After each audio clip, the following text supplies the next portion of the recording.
Sigma rolled out a new I-series lens. This is their 7th of their contemporary I-series lineup, and it is the Sigma 20mm f2 DGDN.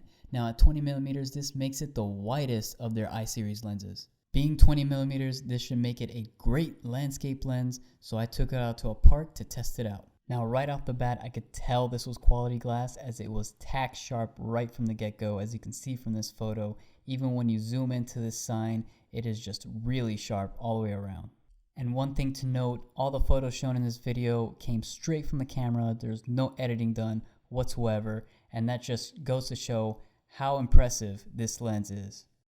I also tested out its video capabilities, which I'll get into more detail later on in this video. I wanted to test out this lens at different apertures, so I got up close to this tree here and I took a photo at f2, and as you can see, it's really sharp in the center and then it falls off as you get to the edges, as you would expect. Then I took one at f10 as well, a little sharper all the way around as you can see, and then at f22, super sharp all the way around. Now this is the best example for edge-to-edge sharpness, as this is a round tree, but even on this photo it's still pretty sharp all the way around. There's a little bit fall off at the edges, but again, this isn't a perfect test for edge sharpness. Now I also want to mention that the minimum focusing distance of this lens is pretty close. It's 8.7 inches, and that came in clutch when taking a photo of this tree, as I was less than 10 inches away from it. And just like in all the other I-series lenses, it is extremely convenient to change between apertures with its aperture ring, which gives a really nice feedback as you're cycling through the different apertures, and it feels really solid. I was continually impressed as I kept using this lens throughout the park, and when I brought these photos into the laptop, it just confirmed the quality of this lens, as all the photos you are looking at in this video, again, have not been touched at all. They're straight from the camera and they look great.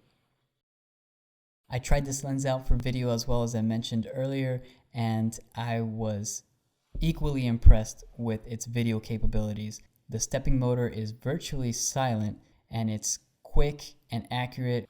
I can see this lens being used not only for stills, but also for video content creators, videographers, and even some filmmakers. You can see just how quick and accurate the autofocus is, as it focuses from the foreground to the background in an instant, as you can see here between the background and the tree. I had a blast shooting video with this lens, and it acts almost like a cine lens, as the quality is there, the autofocus is super quick and accurate. Now, I did not test the autofocus on a quick moving subject, which I have heard that there's slight focus breathing that some filmmakers may notice, particularly when focus pulling in a scene in certain situations, but in my testing, I had no issues whatsoever. The bokeh is also really nice, as you can see from this footage, with the leaf sharp in the foreground and the background nicely blurred out, which really isolates that subject in the foreground and makes it really pop. And just like all other I-series lenses, it is an all metal construction, is really solid, feels great when you're handling it.